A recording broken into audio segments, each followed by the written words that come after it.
Roberto, mas o que é a proctologia? Muito interessante, Pedrinho. Isso é uma coisa que as pessoas deviam conhecer mais do que se conhece. A proctologia, que na verdade o nome correto é coloproctologia, mas a gente resume para não ficar muito extenso. É uma especialidade cirúrgica, ou seja, tem que ser médico e cirurgião geral para poder ser coloproctologista.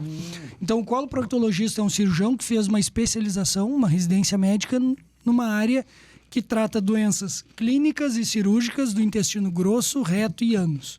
Então, nós vamos tratar desde quadros funcionais como intolerâncias alimentares, né, com acometimento nos cólons, desde quadros como constipação, até hemorroidas, que é doença hemorroidária, fístula anal, fissura anal e até a parte oncológica do intestino grosso, do reto e do ânus. Então são tumores dos cólons, tem o cólon direito, o cólon esquerdo, o cólon transverso, tumores de reto e tumores da margem anal, do canal e da margem anal. O canal é o meio do caminho, entre a parte de dentro e a parte de fora, Meu onde Deus. tem o esfíncter. E a margem anal é a pele ao redor. Sim. Então nós fazemos desde cirurgias mais simples até cirurgias gigantescas, como a amputação de reto. Que é uma Amputação cirurgia de reto? Isso, para pacientes que infelizmente... Quer dizer, felizmente é uma incidência muito baixa, Tá. menos de 3% de todos os tumores do aparelho digestivo, mas infelizmente algumas pessoas ainda têm essa doença, que é um tipo de tumor que acontece na margem anal. Tá. Então acontece naquela parte final do intestino, ao redor do esfíncter e na pele ao redor do ânus. Tá. Qual é o problema desse caso? Toda vez que nós vamos ressecar um tumor, como conversamos, nós temos que tirar uma área de segurança ao redor. E aí tem que tirar carne. E nessa área de segurança entra o esfíncter anal, que é o músculo. Tá. Então não tem como fazer uma emenda do intestino lá embaixo, lá no bumbum, sem ter um músculo, um esfíncter. Tá. A pessoa vai ficar com uma incontinência severa. Tá. Então, nesses casos, se costura tudo lá embaixo e se utiliza uma bolsinha, uma bolsa de colostomia, que aí, para esses pacientes, é definitivo.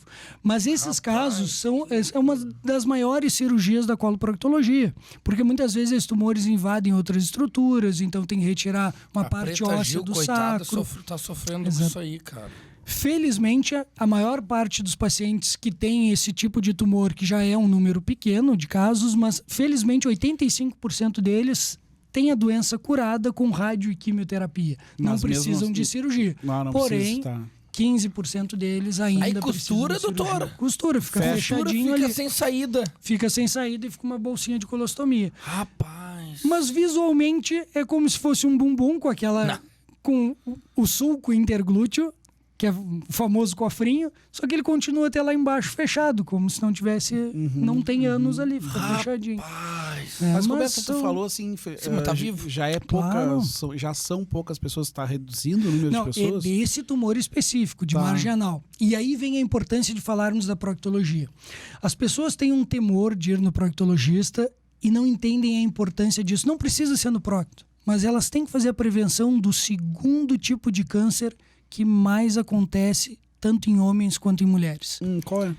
que é o câncer de cólon e reto. Os tumores de cólon e reto. Em mulheres, primeiro, tumores de mama. Claro, isso quando nós excluímos das estatísticas lesões de pele não melanoma. Tá, Então, aqueles tumores de pele menos agressivos, Tá. né? Carcinoma epidermoide, carcinoma basocelular, esses que às vezes com uma pequena Esses cirurgia são os se mais resolve. comuns? Mais comuns, mas menos agressivos. Agressivos. Tá. Quando entramos na estatística dos outros tumores, nós temos em mulheres, primeiro, tumores de mama, em homens, tumores de próstata. O segundo, tanto em homens quanto em mulheres, são tumores de cólon e reto, câncer coloretal. E por E a quê, população não sabe disso. cara? né? Não sabe, pois é. É uma pena que, claro, por estratégias de divulgação, por organização até de estruturas, começou antes o Outubro Rosa, o Novembro Azul, e a campanha da proctologia ficou um pouquinho para trás, né, nessa organização, nessa divulgação, mas existe, que é o Março Azul, que é a campanha de prevenção de câncer coloretal. E a coisa mais interessante é que 97,3% desses tumores, eles não tiveram origem assim do dia para a noite. Eles começam num pólipo, que é uma bolinha, um excesso da mucosa. Mucosa é o revestimento. Sabe aqui por dentro da boca que a Sim. gente sente um tecido? É a mucosa. Isso é a mucosa. Nós temos parecido lá no intestino. Algumas pessoas têm uma carga genética que favorece isso e a mucosa cresce em excesso e forma uma bolinha. E é importante observar a causa genética, né, Roberto? A causa genética ela pode facilitar o surgimento dos pólipos, mas nos casos de tumores é multifatorial e a genética não é o importante, ela é um dos fatores, Achei que era bem mas acaba importante, sendo tá? multifatorial. Acaba que os fatores ambientais têm um peso muito grande. Claro que quando junta essas duas situações, aí o paciente tem um fator de risco muito O que grande. são as causas ambientais, desculpa? Causas ambientais, tabagismo, sedentarismo, uma alimentação com excesso de carne, alimentação feita na fumaça, pouca ingesta de Como fibra, alimentação feita na fumaça? obesidade. Defumada? defumada. E o churrasco é defumado, se nós formos ver. Tá, E defumado, esses embutidos. então é... Então vocês Os podem... embutidos os também. embutidos. Então a incidência... Aquela linguicinha defumada que vai no feijão, ruim. Não é bom pra... Ela é pra isso. saborosa, Sim. mas ela não é Mas na hora de saudável. sair. Então não é para ser... final de semana vai comer um pouquinho, não Sim, tem não é pra problema. botar no Mas final não é todos os dias. Né? tá. Tanto que a incidência desses tumores é muito mais frequente no Uruguai, Argentina e Rio Grande do Sul. É? Porque nós somos de uma região onde se fuma muito, se come pouca fibra, se come carne em excesso, não tem problema comer carne e proteína animal, mas não na quantidade que a gente come. O que a gente acha que é pouco já é um excesso. Tá. Nós estamos... A população ocidental como um todo está cada vez mais sedentária, tá. mais obesa e com uma alimentação pobre em fibras. Então, nós temos uma vida mais estressante. Então, nós temos... Estresse também entra. Entra, claro, o estresse acaba atuando em tudo, né? Então, nós temos um combo de situações desfavoráveis que, quando se juntam com a genética, essas pessoas podem ter o surgimento de pólipos lá no intestino, que são essas bolinhas do crescimento em excesso da mucosa. Tá. Esse pólipo vai ficar quietinho lá e não vai dar nenhum sintoma. A pessoa não vai perceber sentir nada. E o tempo vai passando. E às vezes vai passando...